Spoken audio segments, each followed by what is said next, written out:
my pleasure to introduce you to Adam Greenberg, former professional baseball player. And I hate saying that, but that's your life story. And it starts out, you're a little kid, you play great baseball, you make it to the Chicago Cubs, and what happens? And my first opportunity was July 9th, 2005, and I got the call to go and hit. Pinch hit in the top of the 9th inning down in Miami. And what were you thinking at the time? You're getting ready to do this. So honestly, I was thinking I was ready. This is my opportunity. I've worked my whole life for this, and I was a member of the Chicago Cubs, and it was my job to now get on base. Do you remember putting on the uniform that day? Every aspect of it. I mean, I remember waking up in the morning, I remember walking outside, and it was the most beautiful day I've ever experienced in my entire life, and there was a hurricane. It was like disgusting out. It was windy and rainy, and it was just gross.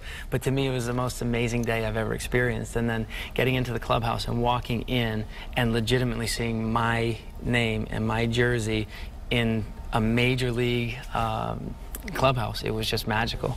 And how did you think that day was going to go? I was going to get on base. I was going to get my first hit. We were going to win a game. I mean, it was another day at the ballpark for sure. And that's what I thought. And then you got hit in the head with a ball. So we've got some video. Let's watch that. Adam Greenberg will be the batter, making his major league debut in this appearance. And here's Greenberg. Oh, look out. Man, he got hit in the head on the very first pitch. Bam, goes down. You could hear the thud all across the ballpark. I grabbed my head instantly because I really felt like I was holding it together. This was before concussions became a major story in sports. Back then, a concussion, no one really thought twice about it. Bending over to tie your shoe, you know, left you with headaches, you know, for hours. Everyone dreams of getting in the batter's box as a major league player, saying, I made it to the big leagues. And in a blink of an eye, that's the end of the dream. It's not supposed to end that way. That's not going to be it. I'm not going to be a 15-minute of fame, you know, one-pitch guy in the major leagues. You had a compound skull fracture. Tell me about that. You're lying on the ground. Do you remember lying there? Every aspect of it. I mean, literally. So what happened then? So as soon as I got hit, my eyes rolled in the back of my head, and the noise, it was so loud. What I said in the video is I literally grabbed my head because I thought I was holding it together. It felt like it split open. And even scarier than that, when my eyes rolled in the back of my head and I couldn't control them for the first time in my life, I felt my hands were getting wet, and I thought I was bleeding out. I mean, I was that scared. I only said 3 words, and I said it 3 times. I said, stay alive, stay alive, stay alive. And this was the first hit in professional baseball? First pitch, first everything. How fast was that ball going? 92 miles an hour. And you know that just because they you see it on every... So 92 miles an hour hits your head. They take you off the field. What happens? I literally was, as they were walking me off the field, and I was walking, so I just had my hands on a couple of my teammates. I remembered vividly, I'm like, I'm on ESPN. I just got hit in the head, and I'm being walked off. I didn't know if I should laugh, smile, be sad. I was like totally just lost in emotion, and I didn't think of anything other than that just happened. What do I do now? So you go to the hospital? No, actually.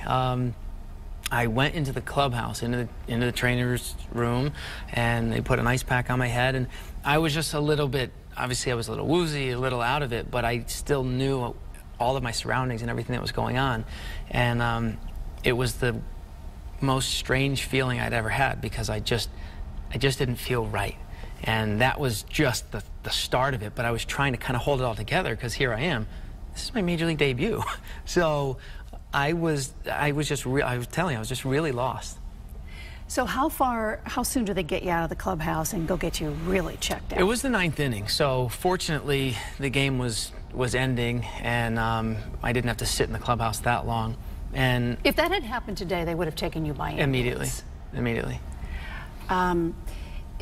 Do you worry about that didn't happen then? I mean, that's just, we hadn't grown up to the point where we are now, correct? Possibly. I mean, there could have been internal bleeding. I could have not woken up in the morning. All right, so you're readjusting your life. You have a compound skull fracture. Tell me about life with that kind of a concussion, fracture. It was more the positional vertigo and the vision issues, the things that couldn't be seen. And that was the thing that was the most challenging of all. If I had a cast on my wrist or on my leg or even wore a neck brace, it would be very visible to say, oh, you have something wrong with you. But I didn't. So positional vertigo, my eyes would shift uncontrollably side to side. I was left with migraine-like headaches for hours. I would lose balance, I would black out. I couldn't, my eyes, my contact point, my convergence and divergence, they weren't coming together. And those are unseen things. My eyes felt like they were floating. I remember being at Wrigley after the All-Star break for the 4 games that I was there, and I couldn't run without feeling totally detached, like my eyes were detached from my skull. And I couldn't explain those feelings to the team doctor, the Chicago media, my friends, my family, my teammates. It was so it was really, really lonely and scared. So we've learned a lot by 2017. When did you know that you probably weren't going to be playing again? Never. When I was lying on the ground, the training staff came over to my side immediately. Dusty Baker, who was the manager, came over, and they sat me up slowly. And one of the trainers said, hey, we're going to ask you a few questions. How many fingers am I holding up? That's easy. And follow my finger, and I was able to do that. And then the last question he asked was, where were you 2 days ago? And I looked at him straight in the eye, and I said, I was in the minor leagues, and I'm not going back. So there was never a doubt what was going to happen or when I was going to play again. But I wasn't exactly spot on with that. No. So you rehab, you get yourself back together. Do you have any issues right now as we're sitting talking? Everyone has issues. No, but well, I'm you know good. what I'm saying. Good. I'm but good. Are you good? The vertigo's gone? Yeah, the vertigo's gone. The skull is intact. All that's good. Yeah, so I ended up having the positional vertigo. I started self-treating myself with a thing called the Epley maneuver, which I would literally bring on the symptoms every day, multiple times a day, and just realign the crystals in my inner ear, which sounds crazy, but that's what I had to do. I did that for 2.5 years to overcome that. And then the vision issues, I started working with a visual training ophthalmologist in Chicago, and I did visual training with 3D glasses called the Visual Edge Performance Trainer. I did that every day, multiple times a day, and with work, doing those little things and starting to eat better and so you're a type A personality. A little. No matter what. A little. High strung, ready to go. Yeah. You write this book called Get Up, The Art of Perseverance. And when anybody who talks to you will know that you just don't give up. Yeah. Now, on comes an online petition, and you get a chance at bat with the Miami Marlins. Tell me about that day. And this is 2012. 7 years. Okay. So this is 7 years after the fact of me getting injured. So that day, I got to experience what it was like to be in a world where everyone was happy. And everyone I came in contact with was smiling. Everyone was in a good mood. I really felt like this is the way life should be. It wasn't just I was happy and positive. It was really overcame a lot of people. And then to have a stadium of 35,000 people standing. The whole country was rooting for you. It was, I felt it. And I mean that not figuratively, but literally. I felt the ground was shaking so bad there, probably because of everything that was going on in the universe, that I literally stepped out of the batter's box to soak it in, because what happened the first time as this was unfolding and I get into the batter's box, I'm like, it felt so good. I just stepped out and I just soaked it in for just even that split second, because I was like, I want to just cherish this moment. And you struck out. Absolutely. How did that feel? Amazing. I mean, you didn't care because you were there and you were upright. I cared. I'm a competitor. I hated the fact that I struck out. I hated the fact that he called strike one when I thought it was probably a little up. I hated the fact that I had to expand my zone because this might be my only opportunity. And then when I had 2 strikes, I hated the fact that the president of the team the night before told me, you better not go down looking. So that means swing the bat. So when I had 2 strikes, if he threw it in the stratosphere of the universe, I had to swing. So as a competitor, I hated that. But to be able to look back, and after I struck out, walking back to the dugout, I was mad. And then the place erupted, and I couldn't help but crack a smile. And I was like, oh, I struck out. Like, you can't nobody smile. cared. Everybody Nobody was just cared. so happy for you. Now, you're 36 years old now, married, have a little boy. Yes. I'm guessing he's going to play baseball? He can play whatever he wants. He can do whatever he wants How as old is long he as now? he's 17 months. And as long as he has the right attitude and does the right things and makes the right choices, he'll be successful. And as long as, if he plays baseball, yes, I'll be happy. Okay, so the book Get Up came out a couple days ago. What are you hoping this says to people? The title is everything. Everyone in life is going to be down. Everyone in life is going to know someone that is down. And it's what you do in that moment and how you live your life is what this book is about, the art of perseverance. We're human. Humans were made to keep getting up and persevering, otherwise we wouldn't be here. So we've overcome a lot in society as people, and this is about looking into your own soul and saying, okay, no matter what life's challenges are in front of them, if my story can relate to them in any way, shape, or form, it's not a baseball book. So if the challenges and the struggles that I went through can relate to another human being, and they can say, I can too, or I can make these small little steps every single day to overcome what I'm going through, or be the helping hand to pick somebody up. That's what I want this to accomplish. Your dream was to be a professional baseball player. That didn't happen. You've had a lot of curves, if we can use that term, thrown at you. What are you doing with your life right now? Do you expect to be a motivational speaker? Because you certainly can be and are. What's the game plan? Well, I'll say two things. I was a Major League Baseball player, and I always will have that. So I did accomplish my goal there. In terms of kind of what my life is now, it's the way it was supposed to be. So I have an opportunity, a platform, and I make sure I try to say this in every interview at all possible. I'm no different or special than anyone. I made some choices and I worked hard. I didn't give the ultimate sacrifice. I didn't go overseas and fight for our country. And there's a lot of things that I've not done. I was a guy that got hit in the head with his first pitch in the big leagues on ESPN Sunday Night Baseball. But with that being said, now I have the opportunity to use that platform because there has been some media and attention, and I'm looking to take full advantage of the platform to be able to take that message out and change people's lives. So I've spoken to a number of groups here in Connecticut, young, old, troubled, non-troubled, businesses, and take that message out there to help motivate and inspire. I've done a lot of speaking engagements throughout the country already, and I also own a nutrition company called Reliving. And with the #1 goal and intent is to affect people's lives in a positive way through nutrition and fitness. And so I was an entertainer for the beginning part of my life. And now I have this opportunity with the book and the speaking engagements to affect people on an emotional level. And then with my company, you can also help change your life and the outcome of your health, which is a huge problem in this country, as everyone knows.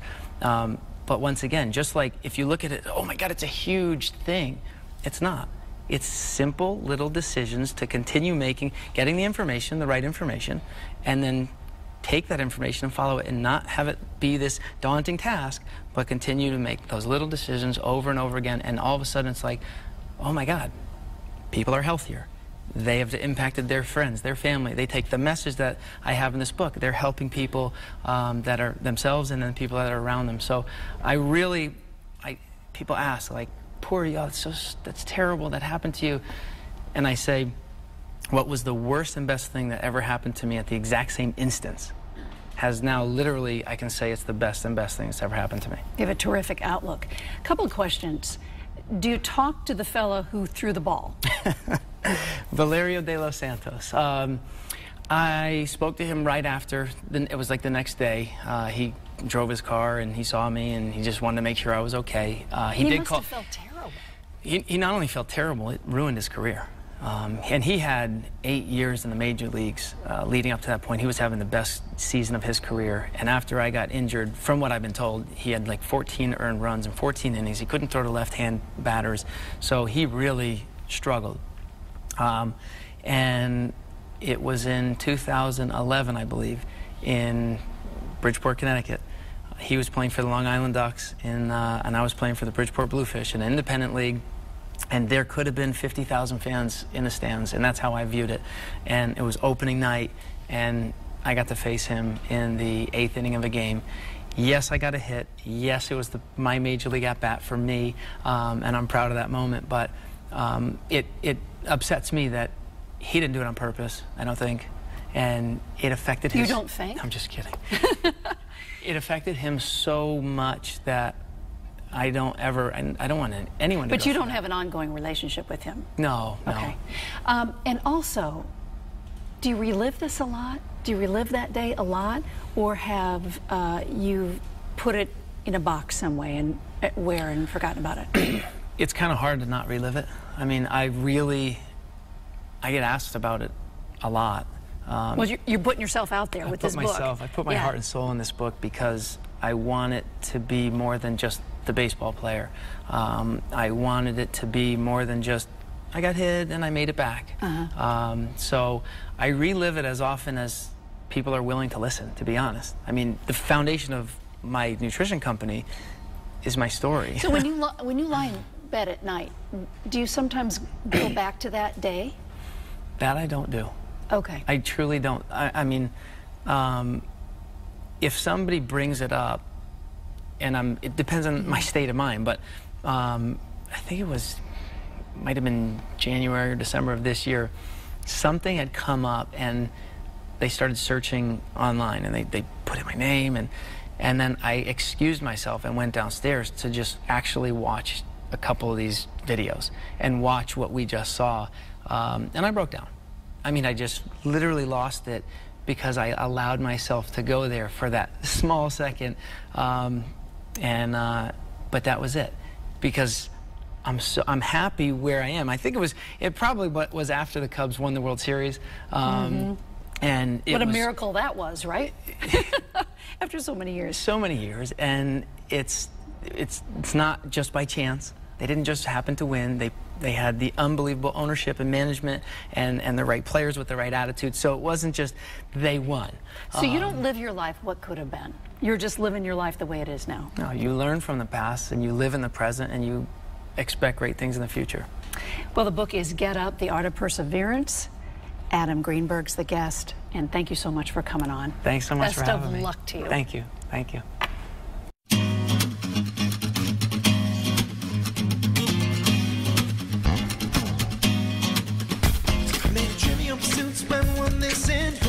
Spend all night kissing and the ball's right here, then who else is missing? Got a little sidetracked if I'm a wishing to find the keys to the door, but it's also a metaphor. Things keep locked in the grocery store, but mine just to save time. I'll skip right ahead to the last ride.